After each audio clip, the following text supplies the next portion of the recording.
When I started that prayer and started studying, started praying, those angels came back.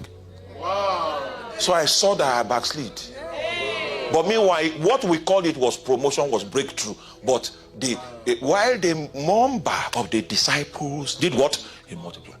Listen, why the gate of Hades was able to conquer was because at a point in the body of Christ, we now felt that we need to lower the standard so that we can be user friendly. We can become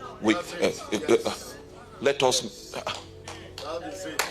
So it became marketing, it became management, it became customer care. So that we can get some people into the fold. And then that ability of priesthood that has the capacity to transform was no longer part of our service delivery, because we were afraid of what people will say, we're afraid of emotion, afraid of rejection. Say, oh, Jesus loves us. Then I will cry and they say, oh, it's a passion. Hey, wake up. Those guys were spiritual warriors, and they did not care whether they were few or many. No. Amen. They were more committed to quality than to number. Wow. They were more committed to testimony than to over-bloated numbers that was not part of the system that is achieving the Great Commission. So, something happened in those days. Because of their prayer commitment, they had an explosion. Now, you see, I don't have time to take you to when the growth was an arithmetic progression. So you hear scripture says, and the Lord added unto their numbers such, so it's arithmetic, such as should be saved. In the book of Acts chapter 6, it had shifted from the arithmetic progression. It was now geometric progression. Are you following? I'm speaking in many parables, but God will give you understanding. So when they shifted from the arithmetic progression and shifted into the geometric progression, that's when trouble came. Trouble did not come when the growth was arithmetic. Yes. Trouble came when the growth was what? Now, the trouble has not come. It's when you move to that new place. So I know you won't get it. That's why I'm explaining. I'm not supposed to explain like this. I'm not supposed to explain like this. You are supposed to be following it. And oh, okay. Yeah.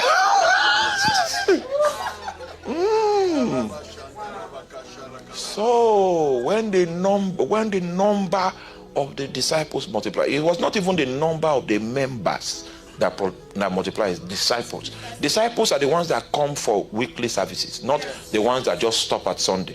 It is the disciples, the number of disciples that multiply. It means that the revival was such that people started desiring to know God, so the weekly services were full. Wow.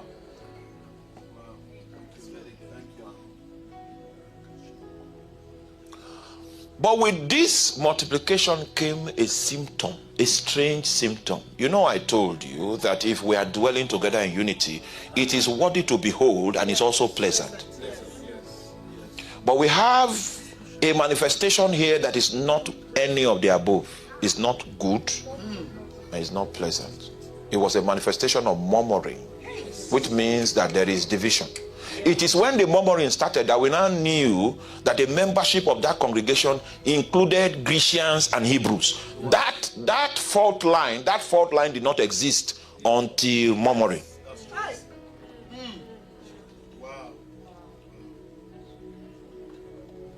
We didn't know who was white, who was black. We didn't know. When the oil was at it high in its strength, we didn't know that. But suddenly we are noticing that, we know what is happening here. The oil is leaking. Wow. Come on. Oil is leaking. I told you, I'm saying many things, but I don't know if you are hearing what I'm saying. Yeah, you're hearing very well. He said, upon this rock I will build my church. He said, the gates of Hades shall not prevail. If we stick to the order of life that the church is composed of, then hell will be a light foe to handle. But, yes, if our focus shifts a little, if we experience an angular shift in focus from Christ, there will be a prism that can accommodate darkness in our midst. A little prism. When you see God instructing Joshua about how to be committed to the law, he told him, you will not shift to the right, you will not shift to the left. That is he was talking about angular shifts. A small shift will accommodate a dark side. Small shift. I just finished writing driving knowledge test, and in the book, the driving book, they say blind spot. I was seeing the Bible in that book.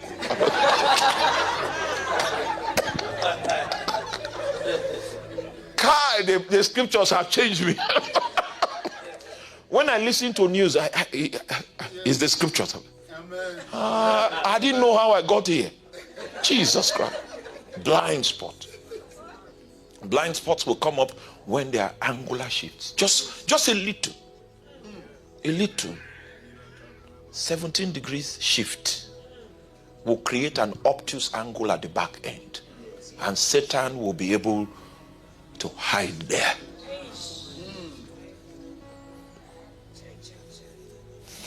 So in the eyes of men, this ministry was exploding. This ministry had become global.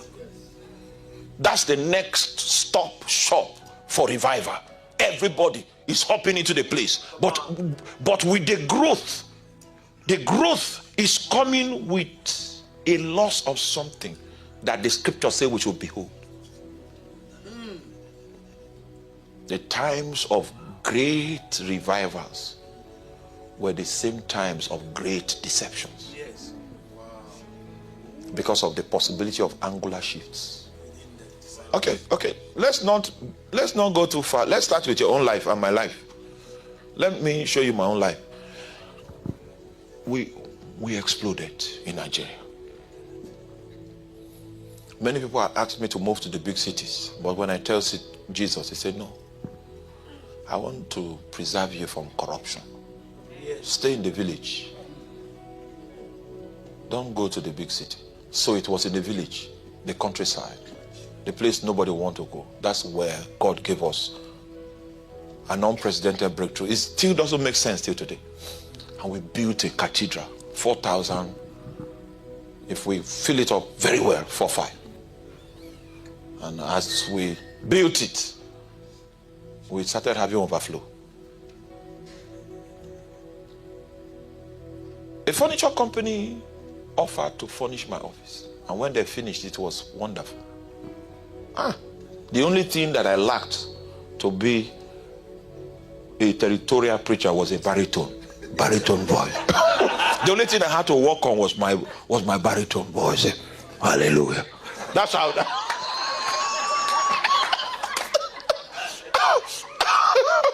oh my God. And I came into the office, and when I sat down in the office, Jesus said, your place is not here.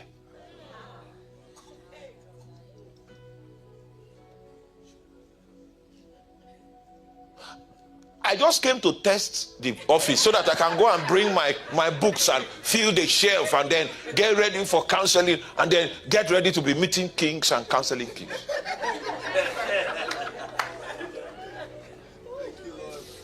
Say your place is not here. Before I wake up in the morning, I don't know what they tell the man at the gate, because he's supposed to send people away. I don't know how they do it. Before I wake up to come down from upstairs, the whole place is filled. They say, these ones are there. And everyone wants to prove to you that his own case, Satan went on pilgrimage to isolate a special burden for his life. So you wake up in the morning, the moment you come down, you now start counseling, praying for people. You do that from morning till 4. If there's a service, you do it till 4 in the evening. And then you run up, take your bath, put on your suit, and then you're on the pulpit. No time to pray, no time to study. I was preaching from the anointing.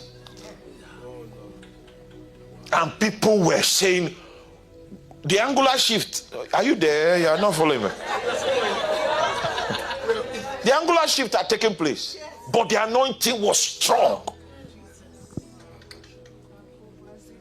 Oh, except I don't pray in the name of Jesus. The grace was strong. Jesus, say your place. Do you know when I have time to pray? When I'm going for a conference. So it doesn't matter what you do. I won't leave the room. I'll pray. Then I'll be at peace. Then I come, I teach, and I'm refreshed. Ethiopia Airways. That was my prayer room. Ethiopia. God will keep them. Oh, I don't know how God did it. I'm a man that is, the Lord gives favor with great encounters. Yes, that's how he made me. That's, So I used to have angelic encounters, all those kind of stuff, receive messages from angels, all this. All of that stopped, but the anointing was still strong. So I thought, okay, maybe I've grown to another level, so we don't need this. Until I came to the US. When we woke up the first night, I told my wife, something is wrong.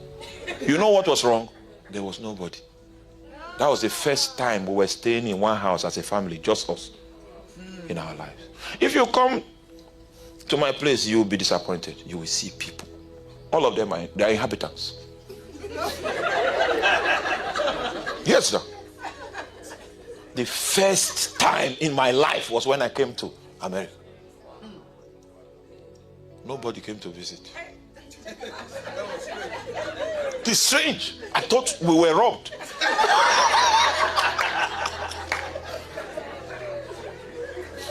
So I called my wife. I said, let us start doing what we were called to do. So we started fasting, started praying for hours, day and night. Nobody's coming, so you have to study the Bible. It's just that you need to go home. If not, I can keep you with this Bible study till the break of tomorrow. When I started that prayer and started studying, started praying, those angels came back. Wow. So I saw that I backslid. But meanwhile, what we called it was promotion, was breakthrough. But while the number of the disciples did what? It multiplied. The angular shift took place, and Satan was going to operate from the obtuse angle of your blind spot. And what he's coming to do is to establish the gates of Hades.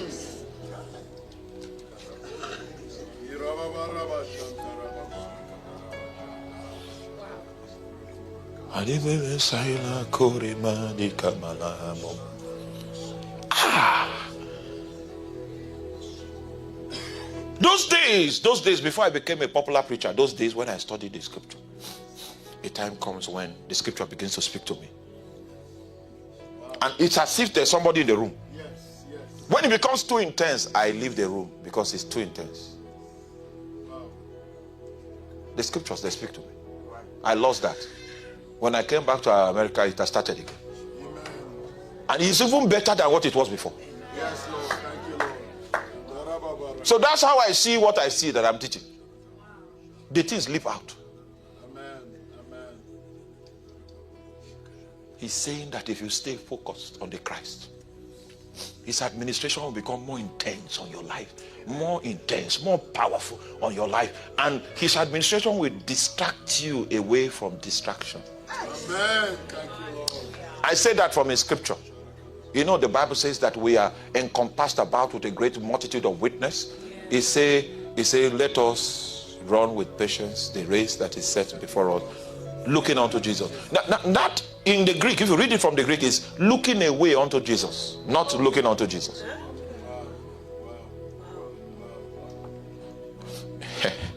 You don't know that there are things that the gate of Hades will put your way in order to catch your attention. You need to be strong to look away. That's true.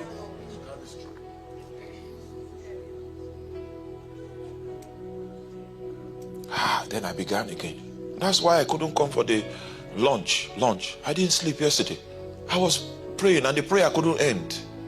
The flight was by 7, so we need to leave by 5. Before you know it, it was 5. So I was already airborne. Before you know it, we were landing. And I had not slept. So I had to catch sleep because I know I won't sleep. Let me catch a little. That's why I couldn't come. That was how I was before. I don't determine when I sleep.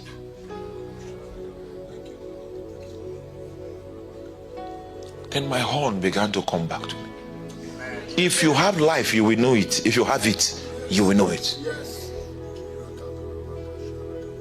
But the gates of Hades want to snuff away that life and put you in a state where it's as if God is not in the mix, where it's as if there is no spirit involved with you.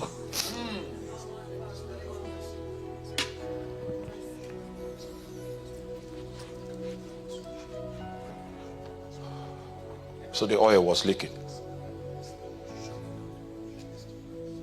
There were 3 possible places where the oil could leak from.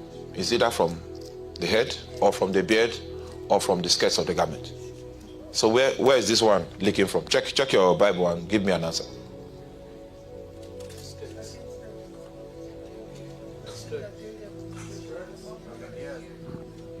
You see, you need eyes to see.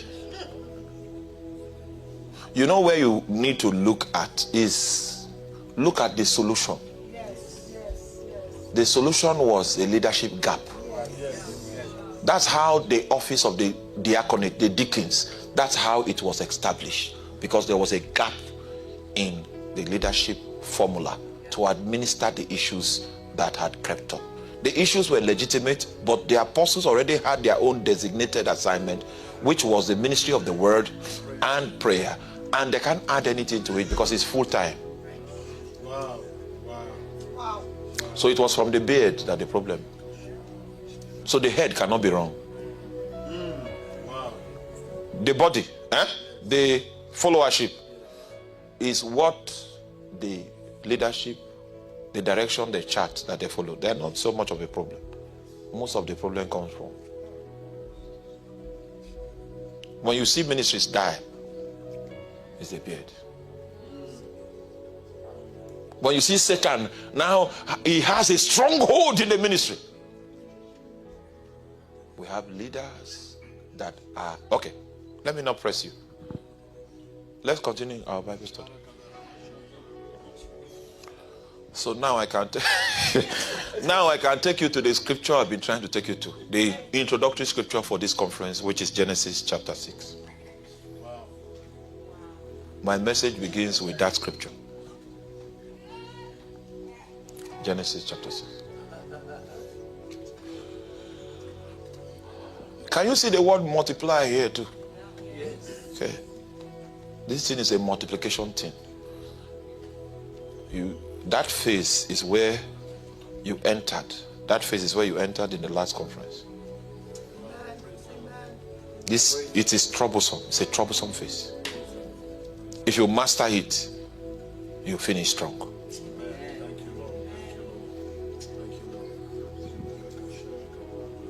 You see people that started with, and then suddenly, you begin to hear stories. He has slept with a lady from Congo, slept with one from Cameroon. Then he has 2 kids with one in the Netherlands. And he's still fighting to hold the mic. I'm still here. I'm still alive. He's trying. The gates of Hades, they don't make noise, no, but they've taken away his essence. Even though he has a microphone, he no longer has a ministry. Yes, that's true. And it might take half a government to take the microphone from his hand. But the ministry left long time ago.